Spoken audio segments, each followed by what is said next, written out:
every night, nagpe-pray ako para sure hindi mo lasingan. Bawal pala yun? Uy, Ramon Mateo, ako nga nililista ko lahat ng kasalanan ko eh. Yung para bang kung malinis yung record ko, hindi ako maaalis. Hindi ko 100 na eh. Hindi, more than that. Minsan, yung pinakasimpleng katotohanan ang pinakamahirap tanggapin.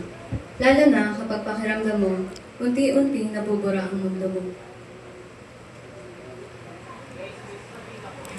Sabi ng mom ko, dito daw yung pinaghirapan kaya sabi ng mom ko, hindi mo daw yung pinaghirapan kaya hindi mo daw yung tayo sa bahay. Uy, that sounds like Grace. Parang hindi naman. Bakit mo? So, ang ibig nyo sabihin, yung internal security ay, si Lord mismo ang kumakapitan o humahawak sa atin. Hindi tayo kumakapit sa kanya. Parang mas makakahinga pag gano'n ah. So, ibig sabihin, kahit magulo kong tao, mananating pa rin siya, gano'n?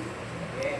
So, iya, sinasabi mo ba para siyang kontratang hindi kayang sirain? Parang divine na pandikit. Hindi, hindi. Ito yan.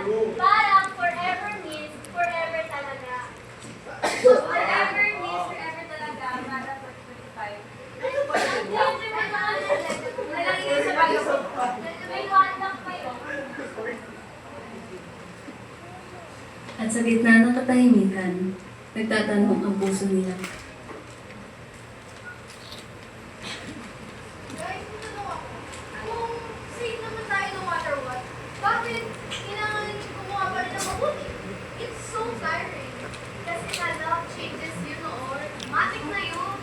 Kasi nga, ang safe na tao, hindi na kailangan mag-earn. Kailangan na lang nila mag-respond. Ewan ko ba? Parang gusto ko nilang itigil yung pag-prove na safe ako. Gusto ko nilang buhay na parang totoo na yun.